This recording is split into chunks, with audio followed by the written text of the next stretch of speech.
কুমলি মাত কুলিৰ মাতা শুনি ৰব মই নোৱাৰো ঐ বিহু বিহু লাগিছে গাত নৈৰ পানী খাবলৈ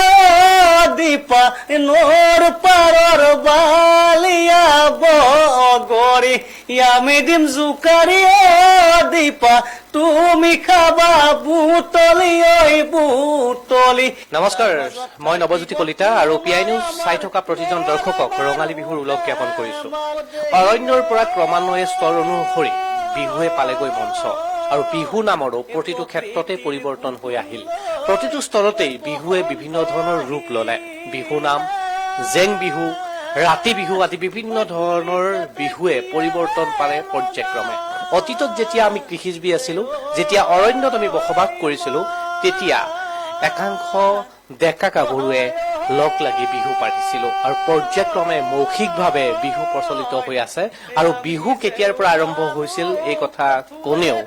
শুদ্ধ ৰূপত আজিলৈকে কব পৰা নাই। আৰু আজিৰ এই শুভক্ষণতে মই এগৰাকী শিল্পীক আমন্ত্ৰণ কৰি আনিছো, ৰাগ দীক্ষিত। ৰাগ দীক্ষিতক এই কাৰণে আমন্ত্ৰণ কৰি আনিছো, যিসকলে ৰাগ দীক্ষিতক কম বেছি পৰিমাণে জানে তেওঁলোকে বুজে যে ৰাগ দীক্ষিতে সময়ে সময়ে কেনেধৰণে সংগ্ৰাম কৰি বিহুৰ লগতে সংগীত চৰ্চা কৰি আছে। ৰাগ, তোমাক স্বাগতম জনাইছো। মই মোৰ আন্তৰিক শুভেচ্ছা জ্ঞাপন কৰিছো আৰু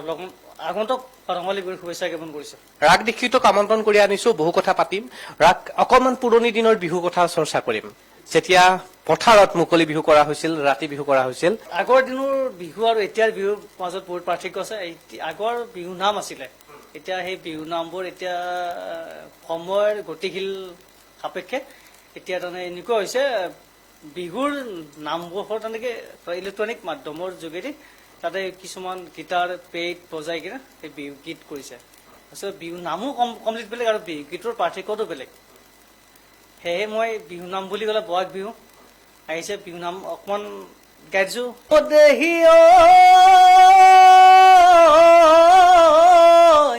এই প্ৰকৃতিৰ বুকুলৈ ঐ বসন্ত আহিলে ঐ কুলি কেতেকীয়ে লগালে ঐ মাত অহায়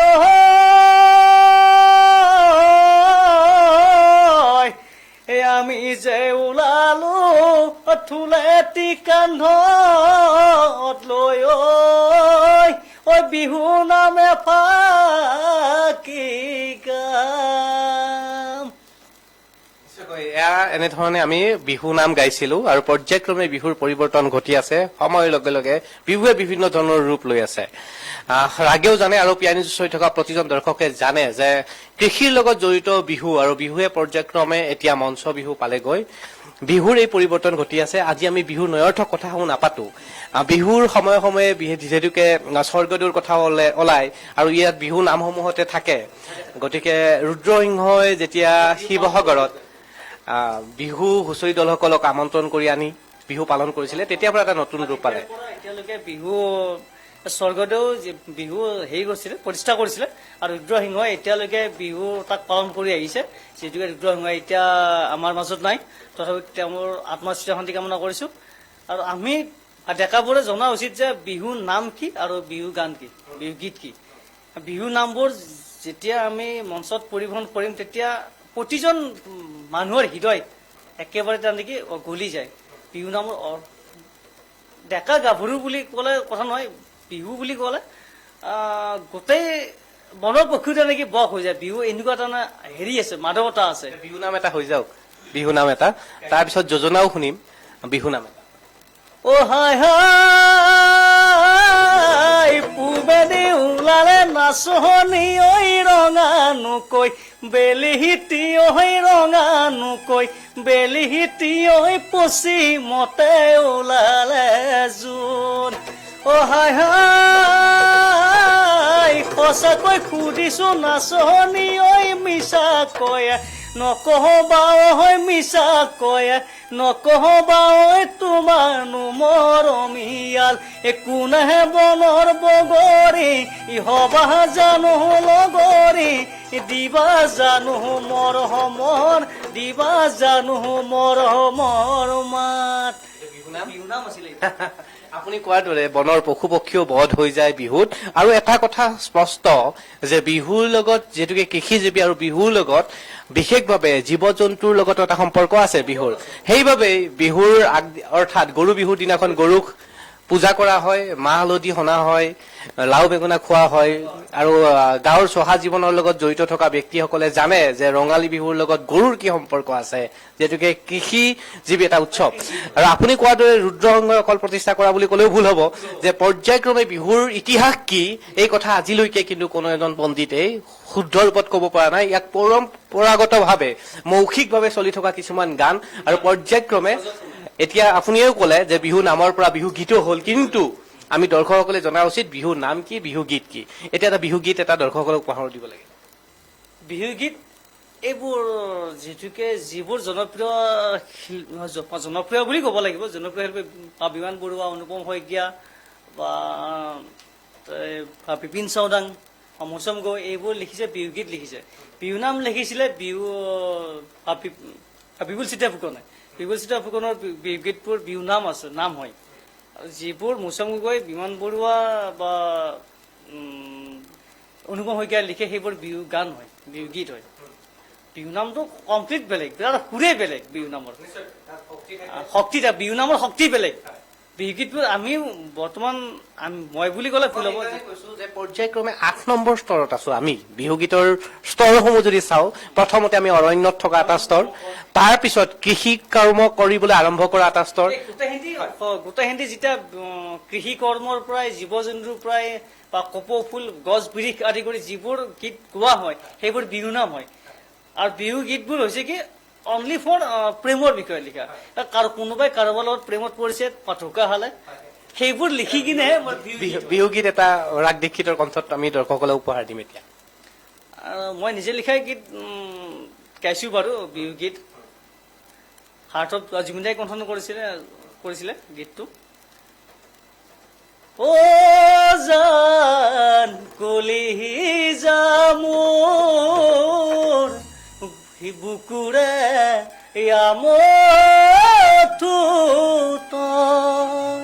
কলিজাতে মন দাপোনতে লিখি ললো নাম মই তোমাৰে বুজাব পৰা হলে বুজাই কলো হেতেন ভাল পাওঁ কিমান তোমাক সঁচাকে ভাল পাওঁ কিমান তোমাক সঁচাকে কলিজাতে মন দাপোনতে লিখি ললো না মই তোমাৰে এই গীতটো হৈছে বিহু গীত হয় আপুনি লিখিছে আৰু এইটো জুবিন গাৰ্গে কণ্ঠ নিগৰাইছে আপুনি বিহু গীত আমি অকমান যোজনা যদি পিনে যাওঁ যোজনাসমূহ শুনি থাকিবৰ মন যায় শুনিলে একেবাৰে এনেকুৱা লাগি যায় যোজনাবোৰ সুৰৰ কোনো কথা নাই শব্দ চেঞ্জ হয় শব্দ চেঞ্জ সুৰবোৰ একে থাকে বিহু নামৰ সুৰ কমপ্লিট বেলেগ একে থাকে শব্দ অনুযায়ী তাৰ ঠাট অনুযায়ী বস্তু শব্দবোৰ চেঞ্জ হয় সুৰটো চেঞ্জ হয় বাকী একেই থাকে বিহু নাম কোনো ক'ব নোৱাৰে যে এইটো বিহু নাম মই লিখিছো বা মই গাইছো বেলেগে গাব নোৱাৰে বা বেলেগে হেৰি কৰিব নোৱাৰে কিন্তু তাত শব্দবোৰ চেঞ্জ হ'ব পাৰে কিন্তু বিহু সুৰটো সি ক'ব নোৱাৰে যে মই সৃষ্টি কৰা বুলি ক'ব নোৱাৰে বিহু নামটো স্বৰ্গদেউ ৰুদ্ৰসিংহই সি কৰা বস্তু আৰু বিহু নামৰ যোজনা এটা গাইছো ও দেহি এদিহিং নৈ বাৰিলে ফেনে ফুটুকাৰে ঐ টোপাইবোৰ মাৰি লে শিহু এ আমাৰে নাচনি সাজি কাচি আহিছে ঐ যেন মান হালধি খানি নহয় এই যোজনাতে কিছুমান এনেকুৱা থাকে যে ডেকাই গাভৰুৱে কিছু জোকোৱা জোকীও যোজনা থাকে অকমান তেনেকুৱা যোজনা যদি ৰাগ দীক্ষিতৰ কণ্ঠত শুনো গাইছো বাৰু সকলোবোৰ এই কৰিব নোৱাৰে অ দলনি পথাৰত মইনা এজ মহে চৰাই থাকোঁতে এউকিটি মাৰিলো তোক মইনা এই অকলে দেখোঁতে এৰিঙিয়াই মাতিলো উভতি চাই হাঁহিলি ঐ তথাপি তই নকলি তথাপি তই নকলি খুলি নেক্সট সকলে ছোৱালী ক'ব ছোৱালী দিব কৈছে ছোৱালীজনী ছোৱালীজনী ক'ব ঐ দকৈ ভোলাতে দেহা জাকৈনো বাই থাকোঁতে এই উকিটি মাতিলি মোক মইনা এই অকলে দেখোঁতে ঐ ৰিঙিয়াই মাতিলি উভতি চাই হাঁহিলি ঐ আৰু শুনো কি থাকিলে আৰু শুনো কি থাকিলে বাকী এই গানটো এইটো বুজাইছে যে দলনি পথাৰত ল'ৰাজনে যেতিয়া হালে বাই থাকে বা মহ চৰাই থাকে তেতিয়া তাৰমানে কি ছোৱালীজনী জাকৈ বাইছিলে তেতিয়া দেখি কিনে তেওঁ উকি মাৰিছিলে ডাইৰেক্ট ক'ব নোৱাৰে যে মই তোমাক ভাল পাওঁ বুলিতো ক'ব নোৱাৰে এই উকি মাৰিছিলে যে সেই উকি তাৰমানে বুজাইছে যে তুমি মোৰ এটা উত্তৰ দিয়া ছোৱালীজনী এইটো বুজাইছে মিচিকে হাঁহিলো কিয় তাতে অৰ্থ এটা লুকাই থাকিলে যে মিচিকে হাঁহিলো উকিটি মাৰিলি মিচিকে হাঁহিলো তাতে তথাপিও নকলি কি হলি তাত এইটো বুজাইছে মিচিকে ৰিঙাই মাতিলো উভতি চাই হাঁহিলি মনৰ কথা নকলি তাত মনৰ কথাটো খুলি ক'ব নোৱাৰে না ফুটি কৰি নিশ্চয়কৈ বিহু নামত বিহু গীতত ক্ষমা কৰিব বিহু গীতত বিহু যোজনাত প্ৰেম থাকে বিষাদ থাকে তেনেকে ধৰণে সৃষ্টি হৈছিল আৰু মই অনুষ্ঠানত কৈয়ে আছো যে অৰণ্যৰ পৰা আৰম্ভ হোৱা এই বিহু গীত বা বিহু যোজনা বা একাংশ ডেকা গাভৰুৱে একত্ৰীকৰণ হৈ সৃষ্টি হোৱা এটা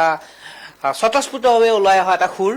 আৰু পৰ্যায়ক্ৰমে আহি আমি অষ্টমটো স্তৰ পাইছোহি আৰু লাহে লাহে যেন প্ৰযুক্তিবিদ্যাটো আবদ্ধ হ'ব ধৰিছে আমাৰ বিহুসমূহ এতিয়া কি শুনাব দৰ্শকসকলক এটা বিহুগীত সুৰটোতো কোনো ক'ব নোৱাৰে যে সুৰটো বিহু নামৰ সুৰটোতো কোনো ক'ব নোৱাৰে নিজে সৃষ্টি কৰা বুলি শব্দবোৰ চেঞ্জ কৰিব পাৰি মই ঠিক তেনেকৈ শব্দবোৰ চেঞ্জ কৰি কিনে শব্দ লগাই কিনে মই সুৰটো ৰাখিছো বিহু নামৰ অ হাই হাই অসমৰে শুৱনি কাজিৰঙা বননি ঐ তাতো কয়ে শুৱনি তোমাৰ মিঠা হাঁহিটি ঐ জান তোমাৰ মিঠা হাঁহিটি অ হাই হাই হবানে নাই লগৰী মোৰে যন্তৰালি ঐ তোমাকে ঐ পাবলে সদায় মৰো মই কান্দি ঐ জান সদায় মৰো মই কান্দি দীক্ষিত মোৰ সৈতে আছে বিহু নাম বিহু গীত ইত্যাদি বিষয়ত চৰ্চা কৰি আছো আৰু আপোনালোকক ৰাগ দীক্ষিতৰ কণ্ঠত শুনাই আছো এটাৰ পিছত এটা যোজনা বিহু নাম আৰু বিহু গীত মই আকৌ আহিছো যে অকণমান পুৰণি দিনলৈকে যাম ও দেহি ঐ কুলি কুমলি মাত কুলি মাতে শুনি ৰব মই নোৱাৰো ঐ বিহু বিহু লাগিছে গাত নৈৰ পানী খাবলৈ দীপা নৈৰ পাৰৰ বালিয়া বগৰী আমি দিম জোকাৰি দীপা তুমি খাবা বুটলি ঐ বুটলি তাৰ মাজত থাকিব তোমাৰ আমাৰ মৰম আৰু ধেমালি এটি গীত মনত পৰে বিপিন বৰুৱাই ৰেকৰ্ডিং কৰিছিলে 2009-10 মান ৰেকৰ্ডিং কৰিছিলে সেই গীতটি অকণমান মনিফাই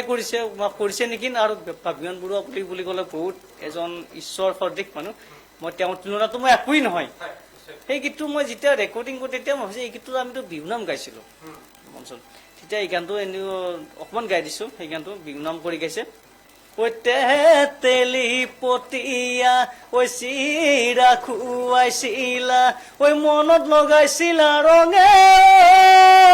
মোৰে মৰমৰ নাচনি ঐ মোক দেখিলে কেলৈ নেমাত এ নাচনি চকুলৈ নেচাও ঐ নুবুজ ঐ নেমাত ঐ কিহতনো উঠিলে খং আৰু এটি গীত বনাইছিলে বিহন বৰুৱাই কথা সুৰ বুলি কৈছিলে কিন্তু সম্ভৱপৰ মই সিমান ভালদৰে নাজানো কিন্তু কথা সুৰ যিটোকে বিহন বৰুৱাই লিখিছে তাত মই ক'বলগীয়া একো নাই কাৰণ গীতটো আমি এনেকুৱা গাইছিলো ঐ হাতেনো মেলি মেলি নাচনি আহানো কাষে চাপি ঐ মিহি কৰি নাচনি নাচাচোন কঁকাল ভাঙি ঐ বিহুৰ তলিৰ খুৱনি ঐ তুমি আমাৰ নাচনি ঐ নচুৱাই ঐ থাকিলে ঐ নেলাগে ঐ আমনি ঐ তেতিয়াহে লাগিব ভাল নিশ্চয়কৈ আজিৰ অনুষ্ঠানটো যিসকলে চাই আছে অকণমান হলেও তেওঁলোকৰ গাত বিহু নিশ্চয়কৈ লাগিছে কিয়নো এতিয়া কুলি চৰাই বিনাই থকাৰ সময় কপৌ ফুলি থকাৰ সময় আপোনাৰ ওচৰৰ নাচনীজনীও এতিয়া এপাক নাচি আছে এইখিনি সময়ত গতিকে বিহুৰ এই সমন্বয়ৰ এই সংস্কৃতিয়ে আপোনালোকলৈকেও সুসমৃদ্ধি কঢ়িয়াই আনক তাৰে কামনা কৰিম ৰাখ অনুষ্ঠানত সময়সীমা কমি আহি আছে বিশেষভাৱে তোমাৰ বৰ্তমান আপকামিং নিউ চং এটি মই কৰি আছো নিজে ৰচনা কৰা নিজে সুৰ কৰিছো নিজে গাইছো অলৰেডি ৰেকৰ্ডিং হৈছে কিবা মেচিনাৰী প্ৰব্লেমৰ কাৰণে গীতটো মই ৰিলিজ কৰিব নোৱাৰিলো অলৰেডি মই মোৰ নিজা ইউটিউব চেনেল এটা আছে BRD মিউজিক প্ৰডাকশ্যন বুলি তাত মই এডভান্স কৰিছিলো নিউ চংটো কিন্তু দুৰ্ভাগ্যবশতঃ কি হ'ল মেচিনৰ কিবা প্ৰব্লেমৰ কাৰণে গীতটো মই ৰিলিজ কৰিব নোৱাৰিলো তাৰ কাৰণে মই অসমবাসী ৰাইজলৈ মই ক্ষমা বিচাৰিছো দুই এদিনৰ ভিতৰতে মই গীতটো ৰিলিজ কৰিম আৰু নেক্সট আকৌ মোৰ গুণগুণাই দিব পাৰিব নেকি নিশ্চয় আৰু দুই দিনতে মোৰ গীত এটা আকৌ মই ৰেকৰ্ডিং কৰিম নতুন কৰি সেই গীতটো মই আপোনালোকৰ মাজত মই গাই শুনাম তাৰ আগতে মোৰ যিটো ৰেকৰ্ডিং হৈছিলে সেই ৰেকৰ্ডিং গীতটোত মোক সহযোগ কৰিছে বন্তি শৰ্মা ছোৱালীজনীৰ বিষয়ে ক'বলৈ গ'লে তাই সংগীত কিয় একো নাজানে তাইক কিন্তু ফোন কৰিছিলো অভিনয়ৰ কাৰণে ফোন কৰি তেতিয়া তাইৰ মাতটো মই এনেকুৱা এটা সুন্দৰ পালো যে তাই যেন গান গোৱাৰ ছোৱালীয়ে তেনেকুৱা মই কৈছো মই তোমাক গান গোৱাম বুলি যাতে নেকি মই যেন ডাঙৰ এজন মিউজিক ডাইৰেক্টৰ বা প্ৰডিউচাৰে তেনেকুৱাকৈ মই তাইৰ লগত কথা পাতি কিনে তাইক মই গানো গোৱাইছো আৰু তাইও গাইছে গীতটিত আৰু তাই অৰ্ফা আছিলে তাই অসুবিধাৰ কাৰণে কিবা ঘূৰাব বুলি মই আহিব নোৱাৰিলে তাৰ কাৰণে মই তাইৰ হৈ মই ক্ষমা বিচাৰিছো এই গীতটো গাইছো ঐ বেলিয়ে শুকাব নয়না নিয়ৰে তিতো আখিল কোনে মচি দিব নয়না দুখৰে চকু পানী শুকান কলি যাতে জানৈ ৰং খানি দিলা ইয়াকো নোকোৱাকৈ পিছে আঁতৰিয়ে গলা সহিব নোৱাৰিম বিৰহৰ বেদনা আছিলা তুমি মোৰ প্ৰাণৰে ঐ পুতলা এই গীতটি নতুনকে দৰ্শকসকলে উপভোগ কৰিব পাৰিব আকৌ এটি গানৰ কথা কৈছিলে আপুনি এই গীতটো আছিলে ঐ বহু আশা মনত লৈ মৰম আহিছো মই কাষলৈ তুমি মৰম নিদিলে মৰম থাকিম মই কেনেকৈ কান্দিছো মই বেজাৰত কুলিয়ে মতাৰ বতৰত কেলৈ মৰম দিছিলা দুৰ্ভগীয়া অন্তৰত মোৰ কেলৈ মৰম দিছিলা দুৰ্ভগীয়া অন্তৰত নিশ্চয়কৈ আজি ৰাগ দেখি আমাৰ অকণমান বিহু লগাই দিছে আৰু দৰ্শকসকলেও অকণমান বিহুৰ সুৰ পাইছে শেষত ৰাগ কি জনাব অসমবাসী ৰাইজলৈ এইটোও জনাইছো যে এই কৰোণাৰ সময় আপোনালোকে নিজেই নিজৰ জীৱনটোৰ কাৰণে চিন্তা কৰি বা নিজৰ পৰিয়ালটোৰ কাৰণে চিন্তা কৰি মাস্ক পৰিধান কৰিব। নীতি নিয়ম দিছে, যিখিনি নীতি নিয়ম দিছে চৰকাৰে বান্ধি সেই নীতি নিয়মসমূহ পালন কৰিব। আৰু এইটো কথাত মোৰ ক'বলৈ ডাউট যে ৰাতি 11 বজাত অনুষ্ঠান সামৰণি মাৰিব দিছে। আজি নিশ্চয়কৈ সেই বিষয়ত আলোচনা নকৰো, পৰৱৰ্তী পৰ্যায়ত আলোচনা কৰি আপোনাৰো উজ্জ্বল ভৱিষ্যত কামনা কৰিছো আৰু আশা কৰিম যে ৰাগ দীক্ষিতৰ উজ্জ্বল হওক আৰু ৰাগ দীক্ষিতক আপোনালোকক আঁকোৱালি লওক আৰু অনুষ্ঠানসমূহত বিহু মঞ্চত সামাজিক দূৰত্ব বজাই ৰাখি চৰকাৰে নীতি নিৰ্দেশনা প্ৰদান কৰা নীতি নিয়মসমূহ পালন কৰক, তাৰে কামনা কৰি বিদায় মাগিব লাগিব। কিবা জনাব বিচাৰিছে যে বিহু মঞ্চৰ বাবে যোগাযোগ কৰিব পাৰে ৰাগ দীক্ষিত 96782850887 এই নম্বৰটোত যোগাযোগ কৰিলে বিহু মঞ্চত আপোনালোকৰ মাজত অনুষ্ঠান পৰিৱেশন কৰিব পাৰিম বুলি মই আশা কৰিছো। জ্ঞাপন কৰিছো ৰাগ দীক্ষিতক। আৰু ৰাগ দীক্ষিতক যিসকলে কম বেছি পৰিমাণে জানে তেওঁলোকেও বুজি পায় ৰাগ দীক্ষিতৰ প্ৰতিভা কিমান আছে। বিদায় লৈছো আৰু আপোনালোক চাই থকা প্ৰতিজন দৰ্শকৰে সুস্বাস্থ্য কামনা কৰি মই নৱজ্যোতি কলিতাই বিদায় লৈছো।